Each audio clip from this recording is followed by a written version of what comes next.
Rusty Quill presents. Welcome to Ain't Slayed Nobody. This is an actual play podcast intended for adults and may contain material that some people find disturbing. Please see the episode notes for content warnings and listen with care. Hey, this is Cupp with a quick production note for the Between. We are no longer going to have music and effects within the episodes, other than the intro and outro, and the reason for that is so that we can keep a better release schedule, since we still have about 30 episodes to come. Thank you for understanding. All right, so we are back with the Between. Let's do some recapping from last time.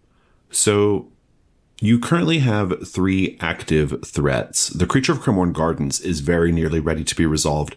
You have determined that Mr. Simpson and Sven were running a scheme. Mr. Simpson, some sort of financial scheme connected to Mr. Simpson's business interests.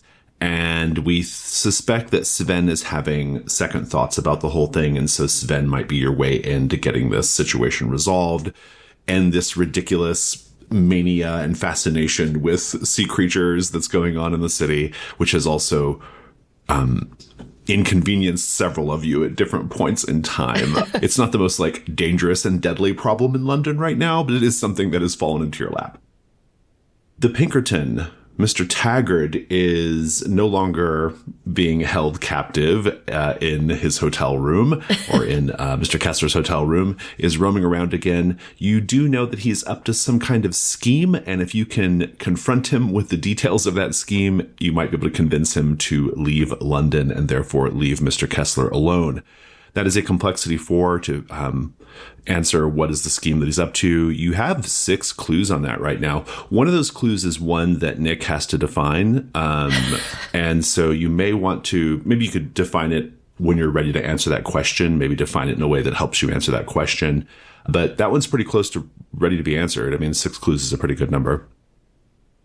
And then Figs Pigs. This is our cannibal pie maker family. 3 different questions, each a complexity 2. All of them various ways of confronting and capturing the different figs, the at-loose fig family members. And I will note that 2 of those questions can be resolved at any point. The third one has to be resolved at night. And so just kind of be aware of that.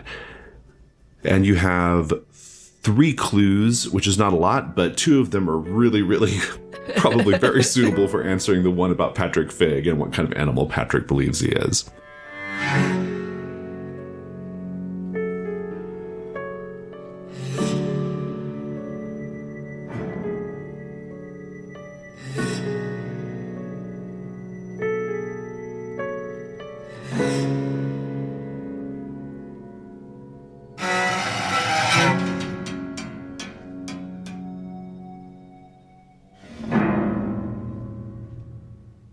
Taking a look at the hunters, I think this might be a nice opportunity to check in with the hunters, and in particular, the special things going on your character sheets. This is mostly for people listening to the podcast at this point. Right now, Mr. Kessler, you're quickening, as we've seen once or twice before already, your curse is ready to consume you, and you are just barely keeping it at bay. Your past is catching up to you. There's a lot of pressure going on with Mr. Kessler right now, but a pressure that you manage to relieve with vampires from time to time, as we saw last time. And so there's one thing to be mindful of, as one does. Mr. Melmoth, the play, you've already got 7 marks on the reflection, which means you have 5 more available. And I don't want to say what's going to happen. You know what's going to happen, but basically once those last 5 marks, those last 5 scars happen to the play, something pivotal happens for your character. Ms. Archer, you currently have a total of 9 marks on your hunt, which puts you at about halfway towards being able to confront the beast. And Ms. Innes, you have made pretty good progress on repairing your pelt. You're not quite halfway done with your pelt repairs. We should talk about those pelt repairs because some of the pelt repair happened because you helped the Limehouse lurker stay in the city. And Ms. Archer now knows that you deceived Hargrave House vis-a-vis the Limehouse Lurker, and that is something we have to follow up on, or we should follow up on at some point. And so, Ms. Archer, you know that not only did Ms. Innes not get the Lurker to leave the city, the Lurker is now under the protective wing of Mrs. Brathwaite. And so that's sort of what's going on there. Does anyone have any questions about anything before we begin? Can the vulnerable scenes happen between more than 2 hunters? You can trigger the vulnerable move in a group scene if you just find a moment to kind of break off with one of the hunters and have a little moment. So you can kind of start with the group and then kind of peel away. Cool. But it sounds like maybe that's how we're starting our day phase, is a house meeting. Is that what's going on here? Yeah, I think that Ms. Archer definitely would call a house meeting, but also I don't necessarily want to get in the way of if other people have things that they would like to do. Well, let's go around the table and see what everyone wants to do. We can have that house meeting and then do other things, but Great. I want to see if we're having confrontational breakfast first. So what do we think, Mr. Melmoth? Mr. Melmoth, I think, definitely wants to go out and try to perhaps reacquaint himself with this young man who was prowling around the rafters of his theatre last night. Mm-hmm. Yeah. Because that made quite an impression. We can go ahead and answer that question for Patrick, too, and then you can go straight to taking care of that. But the house meeting first sounds like a good idea, because I'm currently on 3 conditions, and I want to do something about that. Yeah. Okay. Well, so Mr. Kessler, what do you think? Depending on how much he knows, I think Roland's going to go check on Taggart in the hotel room, make sure everything's good. Oh, but house meeting first? Yeah, I think he's not in a hurry because he's tied up. Where would he go?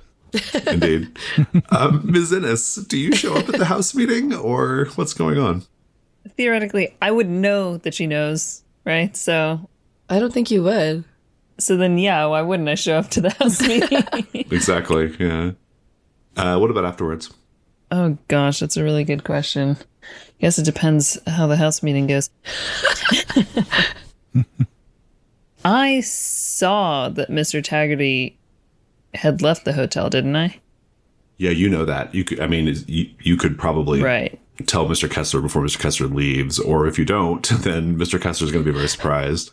Yeah, I think I probably would, because that happened in the night phase. I'm going to do something with the figs. Mr. Melmoth, you're going to look into Patrick Fig, right? Yep. Sounds like he was going to leave out a saucer of milk, possibly. Too. Right. I'm marked by overt, so Ms. Archer might actually try to find him later as well. Okay, depending on how the meeting goes, maybe Miss Innes will go with Miss Archer. We'll see how the meeting goes. Amazing. Well, this was your meeting, Ms. Archer, so frame up the scene for us. What's going on? Actually, if we could rewind time for just a second, I think kind of like that night when all of the vampire-y stuff went down, in the weeks preceding that, just randomly, Ms. Innes, you were just kind of finding little things. Like maybe one morning you opened up your door and there was a little container of like blackthorn sea salt, which is harvested off the coast of Scotland. Just a little container with a note that says something like "for your baths?" ? Or something. Oh. And then perhaps like you came back one day and there was like a little silk scarf or something that with a note where like and these are all unsigned, by the way, that says like thought this might match your skirt, and it's like one of the colors from like your tartan skirt.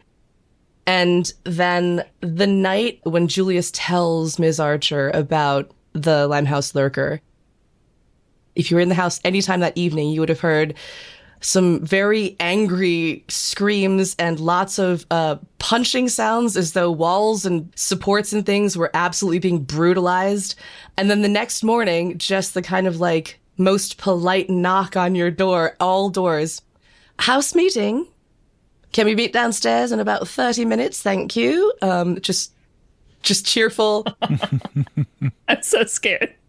Meet in the salon, please. And then you'll walk down to find Ms. Archer just kind of like casually sitting on one of the chairs, waiting for everyone to assemble. Did I miss a particularly vigorous party last night? That does seem to be more than the usual amount of breakages. And blood. Indeed. I don't know if you heard, but... Is Julius living here? Well, I was going to say, perhaps an individual wearing a white robe and a face covering comes down into the dining room and closes all the drapes so that no sunlight gets in. Oh my god. And then excuses themselves. When you say face covering, I did give him that yellow mask. The sun mask. Oh, that's right. Oh, yeah. Well, this is, I think, one of Julius's little attendants. Oh, right. Who comes down and closes the curtains in the room, says nothing, perfectly silent, almost like reverential, and then leaves. I was going to say, I feel like Mrs. comes down and is like, I assume this is about our new tenant? In part, yes, it is. Oh, we have a new tenant? Oh, yes, Julius has moved in, it would seem. I don't remember giving him permission to do that. Would you believe that he was actually a hunter here at one point? He was a member of Hargrave House. Yes, I knew that. Who is Julius? Oh, a friend of Mr. Melmoth and Mr. Kessler. Yeah, he can stay in my room. I'm not sure that I'd call him a friend, but he does have his uses. Indeed, he is actually quite full of information. Mm. To that point, you're probably all wondering why I've called you here this morning. Well, it's not about Julius.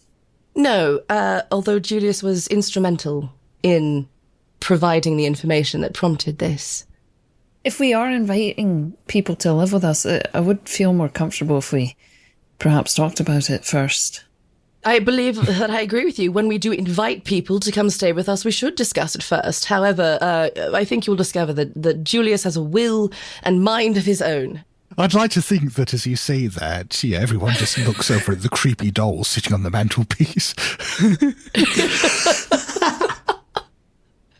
The doll's the tiebreaker when we vote. If we're split, yeah. Well, to the point then. Ms. Innes, it has been brought to my attention that perhaps you were not as forthcoming with the details of one of your recent missions.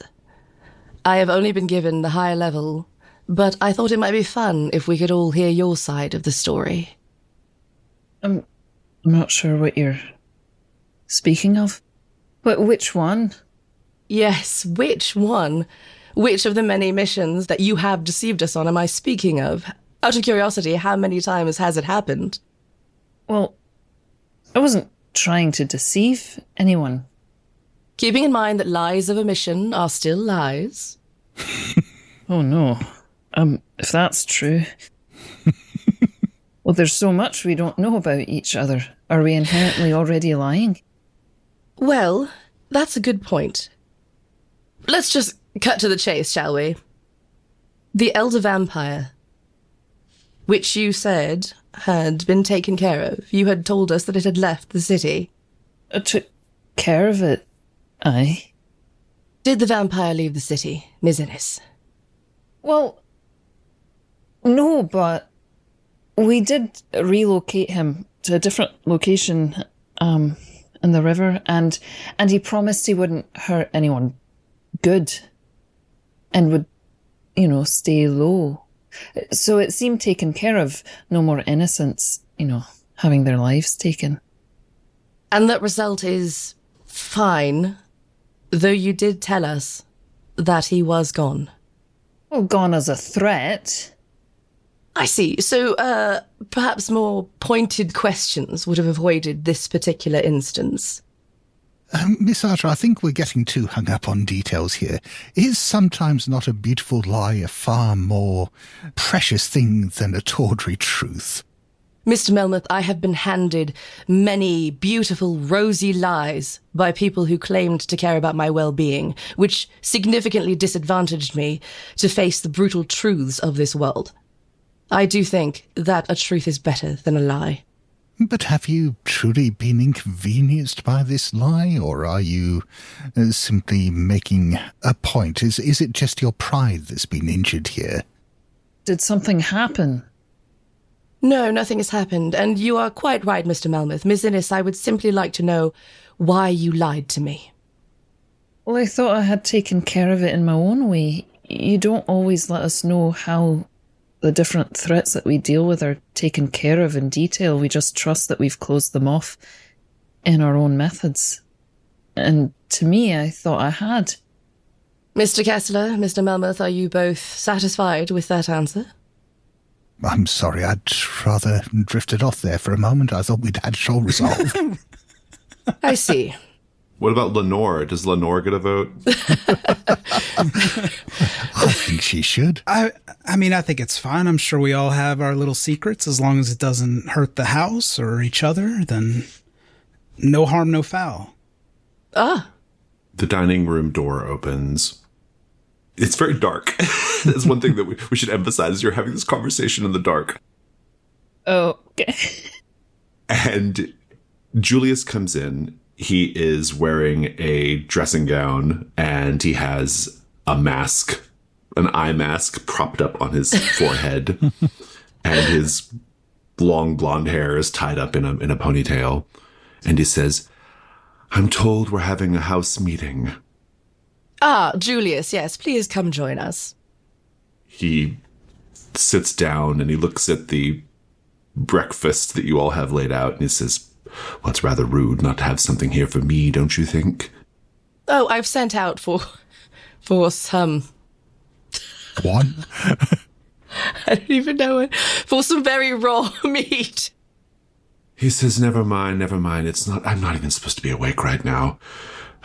Yes, apologies. I wonder if you might be able to tell us, you said that there was a young bat that had witnessed the deal struck by Ms. Innes and this elder vampire. Were there any other details that seem relevant?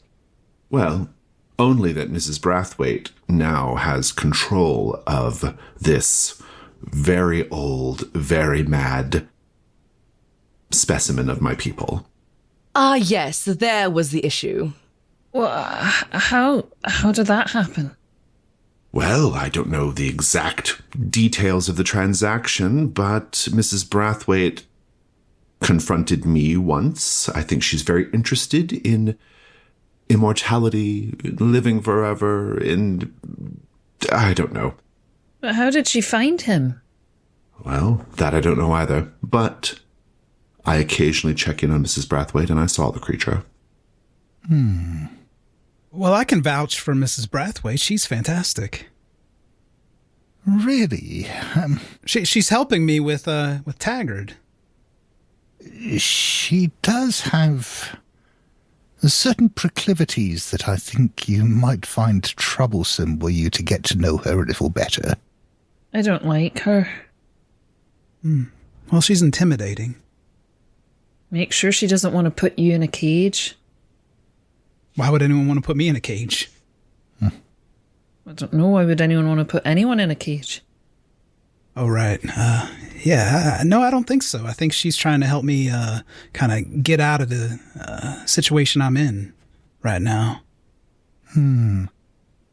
Upon hearing Mr. Kessler say, "Why would anyone put me in a cage?" the first rays of a shit-eating grin start to dawn on Viola's face. And she kind of looks over to Ms. Innes and she says, "Ms. Innes, I understand that our conversation in the fountain may have left you a bit uncomfortable sharing secrets with me. I fully understand. And I do apologize if my treatment of you is a bit rough while we sort out this trust issue that has developed between us. But though it may be uncomfortable, at least that treatment is equitable. For example, I've not promised not to hunt you, but I've also not promised not to hunt Mr. Kessler. So..." Well, I'm sorry, but... Or me. Equitable treatment. Why... why would you hunt Mr. Kessler? Oh, it's not a big deal. No, it's equitable. I agree. Yes, Mr. Kessler. Mr. Kessler, why would I hunt you? I got in some trouble back home. Maybe you're working for the Pinkertons. I don't know. Hell. Oh, by the way, last night I did see Mr. Taggerty leave the hotel. Oh.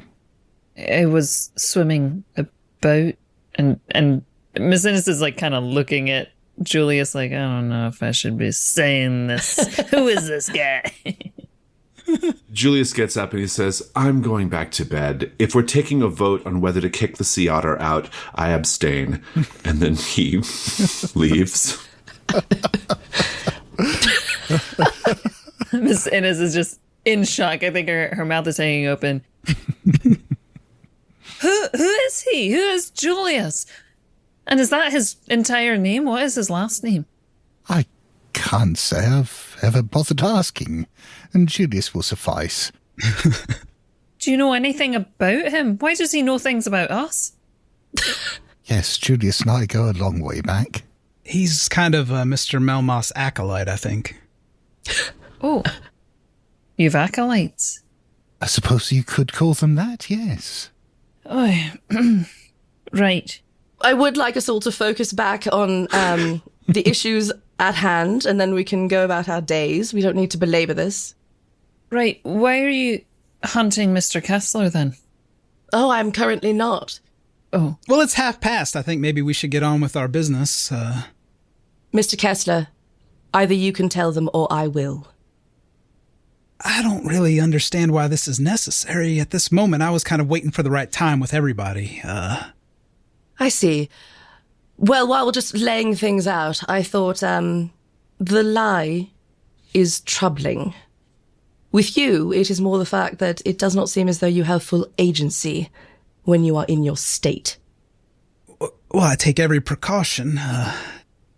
Mr. Kessler, please do not mistake this for an expression of interest in your affairs, but I am finding this conversation rather circular and tedious. If you have something to share that will bring these dealings to a conclusion, then please do so, for all our sakes.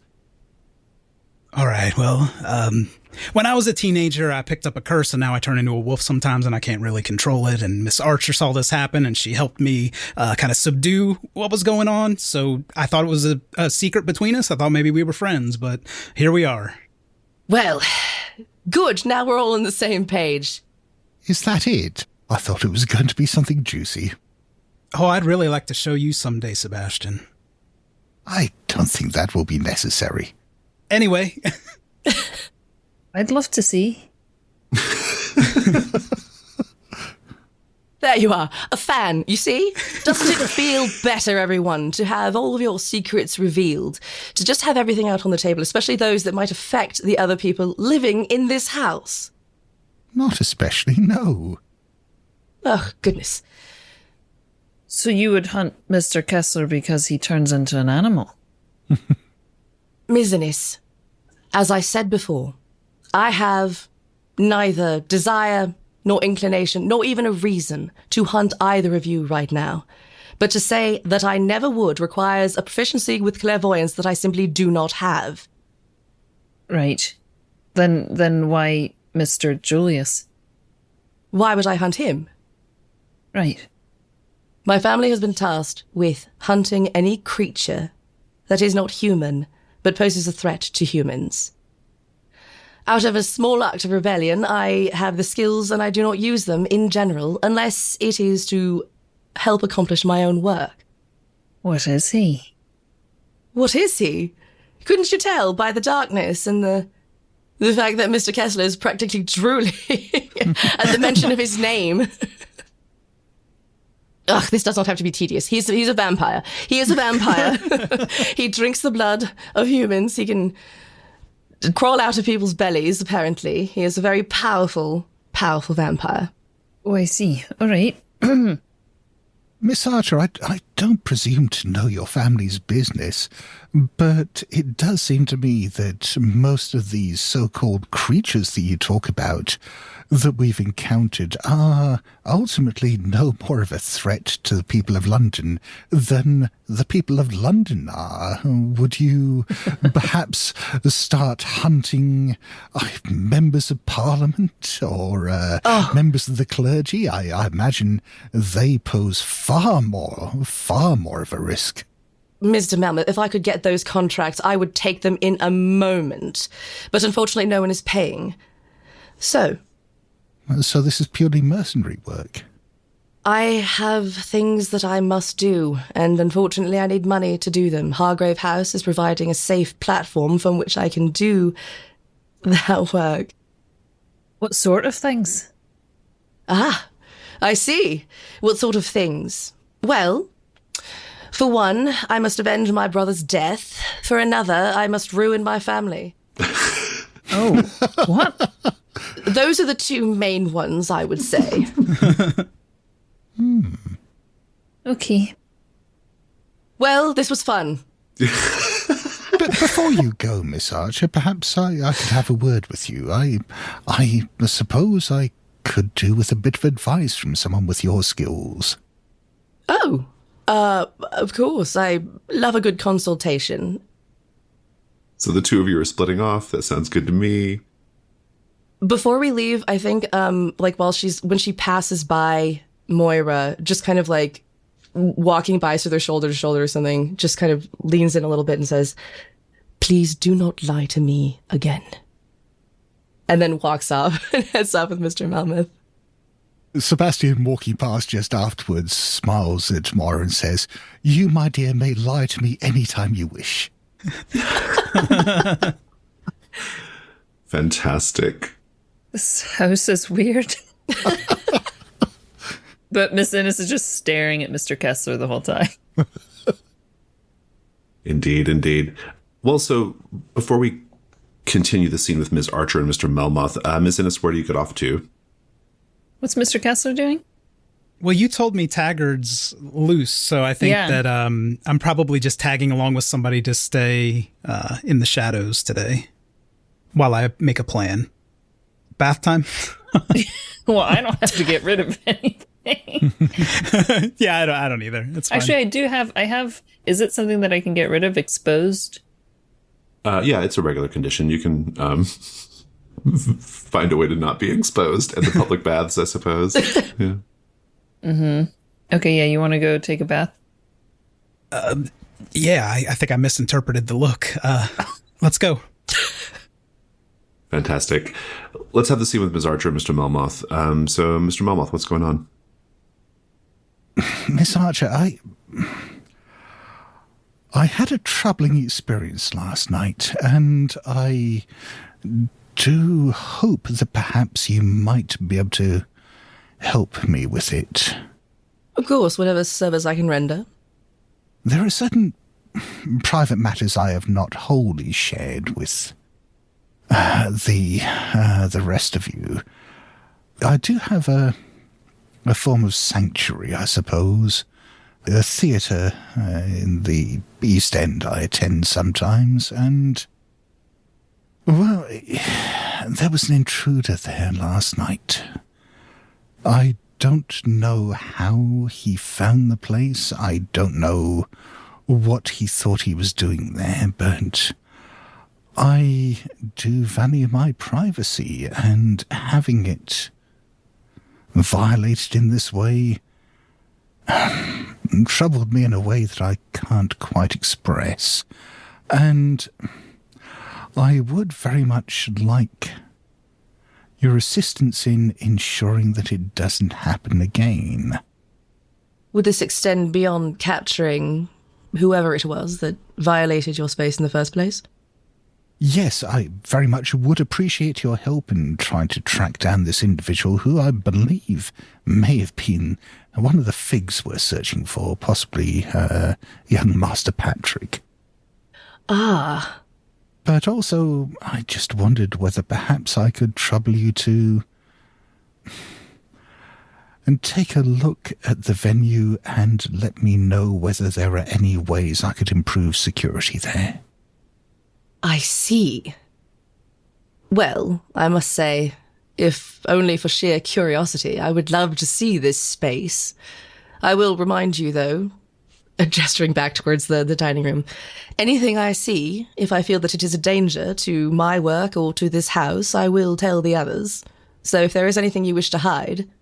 I don't believe that there is anything there that would be troubling to anyone other than myself. Perfect. It would be a pleasure to do so. I love it. I think you can probably make the case for clearing overeager at this point. Thank you, Ms. Archer. There's been a lot of confessing of sins going on, not just in the vulnerable scene, but in the breakfast scene as well. And Mr. Melmoth, do you want to make a case for one of yours? You haven't keep the scene going. It doesn't have to be over. On a slightly different tack, with all your gallivanting in Cremorne Gardens, have you encountered a gentleman by the name of Whistler? Oh, that name sounds so familiar. I think that he accosted Mrs. Innes when we were trying to interview Mr. I can't even remember his name. Piedmont? I don't know. Mrs. Thrum's beau. Yes, well, he does seem to have become rather obsessed with me, as people tend to become. And I suppose I could simply destroy him. But he does seem to possess a rare talent, and it might reduce the amount of beauty in the world were I to do so. I'm simply concerned that if his obsession blossoms in the way that so many do, that he may pose a threat to the privacy or security of Hargrave House. I see. I understand that your ways are much blunter than mine, but perhaps no less effective. I wonder whether perhaps, before I am forced to do something that Mr. Whistler and I would both regret, whether you might put some fear into him. I'm happy to intimidate him. Also, if you would prefer that I put some death into him, I can do that as well. No, honestly, I'm perfectly capable of killing those I need to. Excellent. But as I said, I think the world would be poorer without him. Would you like him to simply be more compliant, or would you like him to never cross your path again? Yes, I suppose if he were convinced to redirect his artistic efforts elsewhere. Consider it done. Fantastic. You can clear the marked by James Whistler. And because this was your vice, Ms. Archer, you can invite Mr. Melmoth to ask you a question about the past, or you can find a clue. Oh, I'm so torn. Yeah, let's do past stuff. Let's get some shit out there. Get deep. We'll come back to the scene. Ms. Innes and Mr. Kessler, where are you headed again? All the different interpretations of public baths. Let's see how many we can go through. Maybe like a park in East London, like in the Shoreditch area that we can just hang out at that has like fountain or something nearby. So you can maybe get a little bit of investigating done with Fig's Pigs as well. Is that the idea? Yeah, okay. Why not? I like that. Shoreditch, there's unlikely to be a pleasant park to hang out in with a fountain, but there might be near the pie shop, there might be like a group of kids playing, like maybe there's like troughs of water and like people are splashing around or something, you know? Theoretically, could it just be like pouring rain? Oh, I like that too. That's really good. Yeah. I mean, we're in London, so. Yeah, I want to go play in the puddles as well. Mm-hmm. Yeah, sounds good. Taking Mr. Kessler. You'll even see the cop, the constable who's assigned to be watching the pie shop, but not really. You'll see him there, like trying to like not stray too far from the pie shop because he's supposed to be keeping an eye on the place in case one of the figs returns. And he's like kind of trying to like, you know, shelter from the rain, and most decent people are, but there are a bunch of kids like splashing around in it. And Miss Innes. Roland's not even cognizant of where they're going. He's just kind of like tagging along going, look, I wanted to tell you, I meant to tell you. It's just that you're so proud of who you are. And for me, it's kind of a source of indignity, you know? A curse. Right. It's not something I was born with. It's something that I'm kind of learning to live with. And you got so much pride in your family and where you come from. And I didn't want to make it seem like it was bad. No, it's all right. I feel bad that I didn't know. More so that you think of it so negatively. Why is that? Why is it a curse? Well, when it happens, there's just a lot of violence that I can't control, which is why Ms. Archer knows about it, because she had to keep me chained up in the basement last time this happened. Oh. And I'd love to say I would never hurt you, but see, I don't have control over it. There's no way for you to learn to control it? I mean, hell, if I could, like, take off a pelt and not have the curse anymore, I'd do it. Sorry, maybe that was over the line. No, if I could stay in it all the time, I probably would more often. But this is fun too, and she like splashes up and down and like puts water everywhere.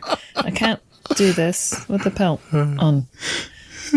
But it's all around, you know. He kind of shakes out his hair, very canine-like. Well, maybe I can help you. Maybe there's some information I can find. Maybe there is a way to control it.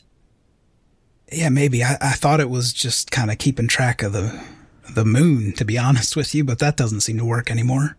But listen, do you really think we're safe with Miss Archer? Oh, hell no. I think that Ms. Archer's more likely than anybody in London to kill me, even the Pinkertons. But what choice do I have, really, right? I'm not going to run away again. No, but some of us care about you. Yeah, I mean, maybe that's why I stay.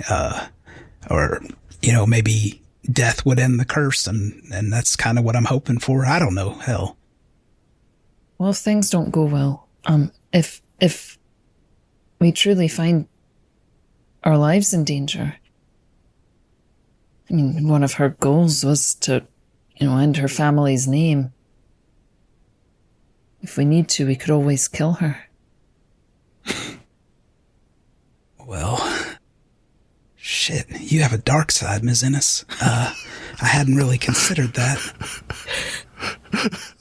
Well, she's considering it with us. Yeah, I mean, she does like to beat the shit out of me. She hurts you. Yeah, it's sport. I mean, it's an agreement we have. Oh, it's consensual. Yeah, exactly. Right. Well, I'm just saying, you know, just let me know if you ever think that things have come to that. Yeah, no, sure. I'd rather not. I don't like to. I would rather not have to ever. No, I get it. And I appreciate the kinship and that you're sharing this with me. I think that I should have told you about this a long time ago, maybe. I just think it's pretty cool. And it might be dangerous, but I would love to see it someday. Well, I'll keep you abreast of any transformations that are coming. And I do think that the way Miss Archer and Mr. Melmoth have been kind of hanging around each other, maybe it is good that we have this kind of friendship developing for our protection. Mr. Melmoth scares me too. Yeah, he just has a way of saying things that really sets my hair on edge. He seems like he's in the darkest depths of the ocean. Do you know what I mean? Yeah, I think I do. Sometimes I wonder if we're the good guys, you know? You mean Hargrave House? Yeah, exactly. I like to think that we are, but I think you're probably the purest of us. Well, you don't really know me. Well, yeah, I guess now you're an established liar. And he'll kick some water at you from the puddle, like playfully. And she goes running around in circles around in front of the I love it. ice shop. Moyra, you can definitely clear exposed condition. Roland, are you feeling invigorated by this conversation with Ms. Innes? Yeah, I think it's at least taken his mind off the circumstance. You can clear drain. Okay. And Ms. Innes, you get to either invite a question about the past or find a clue. You are right by the pie shop. So let's find a clue, yeah. Yeah. You get to define the clue, so go ahead and think of what you want it to be. We get to define it. Oh, my God. Let's pick up the scene again with Ms. Archer and Mr. Melmoth. So what's the question going to be, Mr. Melmoth? Well, Miss Archer, you spoke before in somewhat vague terms about your family, and I must admit you have piqued my interest somewhat. Your family history, while I'm sure most of it is as tedious as the history of any family, it does sound like there is at least some conflict there between you and those who begat you. I find myself drawn to such sources of drama. Please, if you are willing to share more details, I would love to know what it is that has put this division there, and as to perhaps whether it poses any risk to us here at Hargrave House. I had never considered. I think as long as you cannot conceivably be considered a friend of mine, something that I care about, my family probably has no interest in you.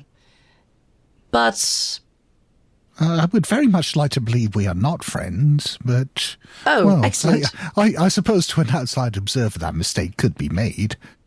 I will be more mindful then. The simplest way to answer is my family took everything that I care about away from me. They are monster hunters, but as you had previously mentioned or asked, if, perhaps the monsters they hunt are not the most dangerous in London, and frankly, I agree. I think that the most dangerous monsters happen to be the archers themselves. They are a ruthless, violent group. Well, far be it from me to tell you your business, Miss Archer, but have you ever considered perhaps hunting some of them? It's funny you should mention that, Mr. Melmoth. It is, in fact, something that I am currently engaged in. However, really? My family, yes, my family is very clever. They are excellent at anticipating traps and tracking others, and so I have to be a bit more circumspect in the way that I pursue and hopefully eventually take all of them down. Maybe I was a bit too hasty earlier. Maybe we shall be friends. Oh, I'm flattered, but no, I don't think that's a good idea. Probably for the best. Fantastic. I love it. Thank you. Any thoughts on that clue before we take our break? Did we already work in the church somehow with something else that I'm forgetting?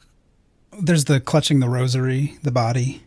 Oh, yeah. Okay. So yeah, let's do that. So an ad for a charity to restore the church in the pie shop window that says inquire within. Oh, interesting. That might speak to Lartensia's passions or whatever. Yeah, that's pretty good. Yeah. Mr. Melmoth, do you want to go ahead and make an attempt on this question of what kind of animal does Patrick Figg think he is? Now seems like as good a time as any, particularly seeing as I met him last night.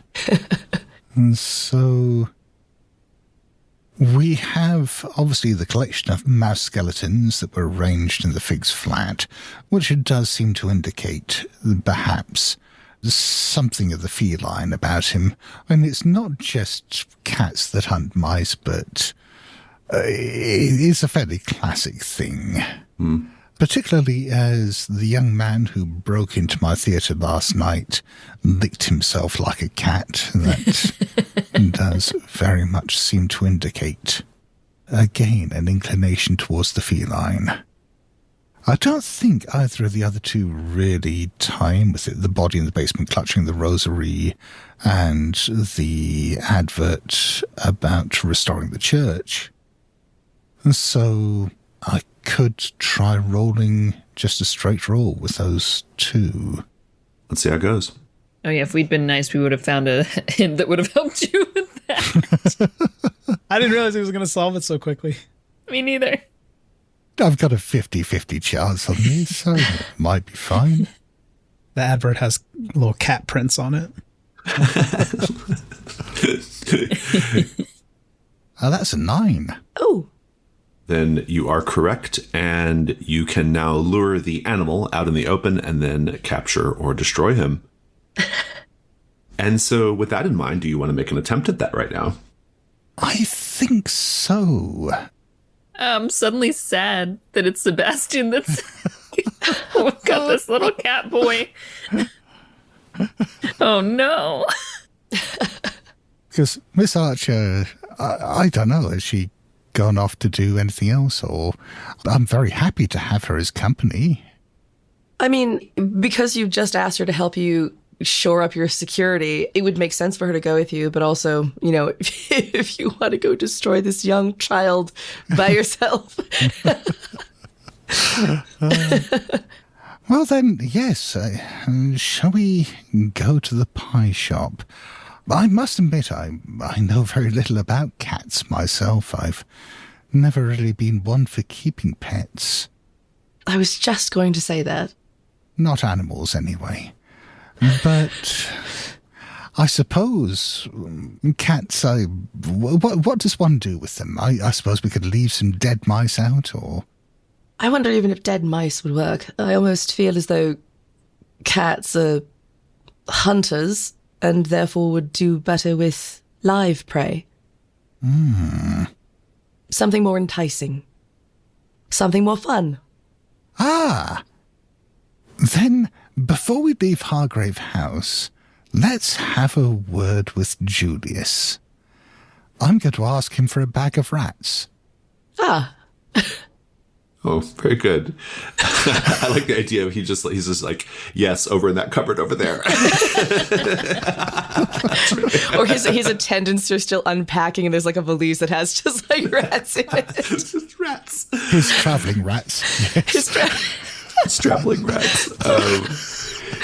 I feel like it probably won't be too difficult to get a hold of some rats in London if that's your goal. So, yes. Yeah, no troubles there. But if they're pre-packaged, that's more convenient. And also, does Julius have like command over rats the same way he might have over bats? Oh, he might. Yeah, that's the thing. He might. Could we ask him for rats that will actually bait this guy, like trained rats, basically? You know what I'm talking about? We should have the scene in his room. Great. Blackout curtains. He says, well, of course, I will do anything for Mr. Melmoth. Mr. Melmoth and I go back a very long time, and we have quite a lot of unresolved business to take care of between ourselves. Mr. Melmoth, if you were willing to give me something from your collection or from your room, a token of your benevolence to your humble follower, I would be happy to lure the creature out. I suppose so. Well, I do have this leather suit that, well, clearly I'm sure it would suit me perfectly. I do believe that it is much better tailored to your physique, and I think you do have the advantage of, I believe in your condition you don't sweat. I would love to have a suit made from human leather. Is that what he said? Is that... That's what you said, right? I'd assumed it was calf skin, but it may well be human. It may well be. You see, Miss Archer? Apologies. I will just be over here in the corner, silently watching. He doesn't behave with the same worshipfulness as your other followers do, but you can tell he's clearly pleased. You can strike that item, and indeed, he will put Patrick wherever you want him to be. Fantastic. Actually, maybe we should kill two cats with one stone. As he knows his way to my little theatre, let's bait him back there and find out perhaps how he got in last time. And what's the other cat that we get to kill? A metaphorical one, my dear. Oh. Very well. Fantastic. Unless you want to also take a crack at Mrs. Fig. I would rather focus, I think, on the young lad. Indeed. We do not know how strong either of them is. Perhaps not splitting focus would best serve us now, in a dearth of information. I must admit that while the entire Fig family does seem to be of interest in general to Hargrave House, my personal interest is very much in young Patrick.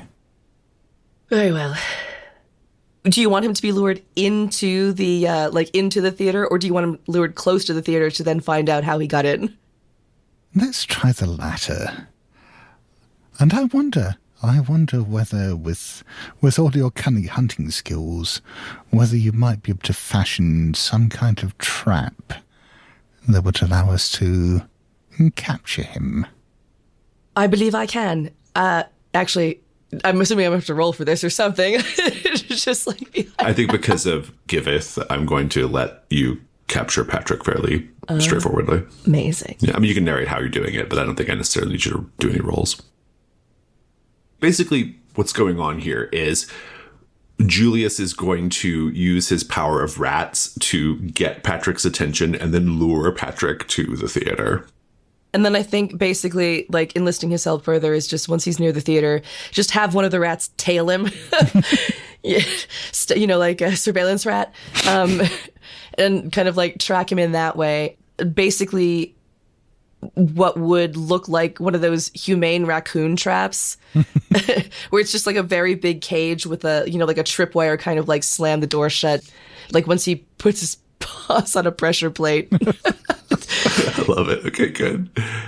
I simply think, Mr. Melmoth, we could easily create a trap that would be deadly for him, but I would love to see if perhaps he would be willing to help us reunite him with his other family members. Indeed, yes. I think he will be far more appealing bait alive than dead.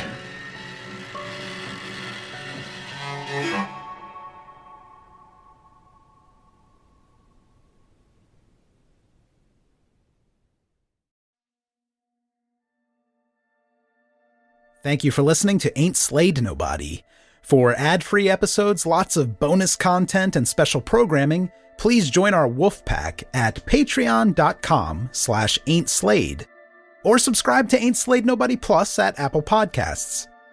Nothing helps the show more than becoming a subscriber. See our show notes for full credits and help us grow by posting friendly reviews and spreading the word to your friends and followers. Thank you, and good luck out there.